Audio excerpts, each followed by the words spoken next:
চীন সফরে বিশ্ব নেতারা, তাতে বাদ যাননি কিম জং উনও। উত্তর কোরিয়ার এই নেতা চীনে এসেছেন তার ব্যবহৃত পার্সোনাল ট্রেনে।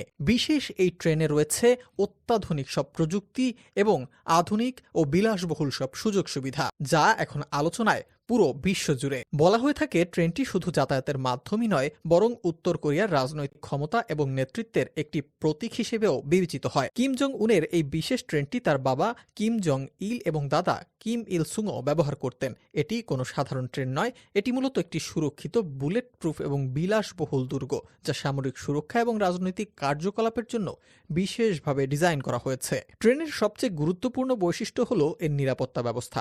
এটি ভারী আর্মার প্লেটিং দিয়ে তৈরি, যা একে বুলেট এবং বোমা হামলা থেকে রক্ষা করতে পারে। এর প্রতিটি কামরার জানালাও বুলেট প্রুফ কাঁচ দিয়ে তৈরি। ট্রেনের নিরাপত্তার জন্য প্রায় ৯০ জন বিশেষ নিরাপত্তা কর্মী কাজ করে থাকে, যারা ভ্রমণের সময় অত্যন্ত সতর্ক অবস্থানে থাকেন।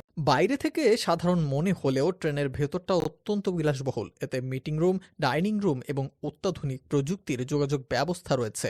কিম জং উনের জন্য বিশেষ ব্যক্তিগত কামরাও রয়েছে, যেখানে আরামদায়ক আসবাবপত্র এবং অন্যান্য সুবিধা রয়েছে বলে জানা গেছে। এছাড়াও ট্রেনটিতে রয়েছে স্যাটেলাইট ফোন এবং অন্যান্য উন্নত যোগাযোগ ব্যবস্থা, যার মাধ্যমে কিম জং উন যে কোনো সময় তার দেশের সঙ্গে যোগাযোগ রাখতে পারেন এবং রাষ্ট্রীয় সিদ্ধান্ত নিতে পারেন। উত্তর কোরিয়ার এই শীর্ষ নেতা মনে করেন বিমানের তুলনায় ট্রেন অনেক বেশি নিরাপদ। বিমান দুর্ঘটনার ঝুঁকি রয়েছে এবং এটি গুপ্তচর বা শত্রুপক্ষের জন্য আক্রমণের একটি সহজ লক্ষ্যও হতে পারে।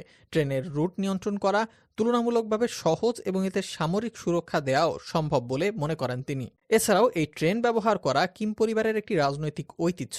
তার দাদা এবং বাবাও এই ট্রেন ব্যবহার করতেন, যা উত্তর কোরিয়ার জনগণের কাছে নেতৃত্বের ধারাবাহিকতা এবং স্থিতিশীলতার একটি বার্তা বহন করে। কিম জং উনের এই বিশেষ ট্রেনটি শুধু একটি যাতায়াতের মাধ্যম নয়, এটি তার ক্ষমতা, সুরক্ষা এবং রাজনৈতিক কৌশলের প্রতীক। এটি বিশ্বকে দেখায় যে উত্তর কোরিয়ার নেতৃত্ব তাদের নিজেদের নিরাপত্তা এবং ঐতিহ্যের প্রতি কতটা বেশি সংবেদনশীল।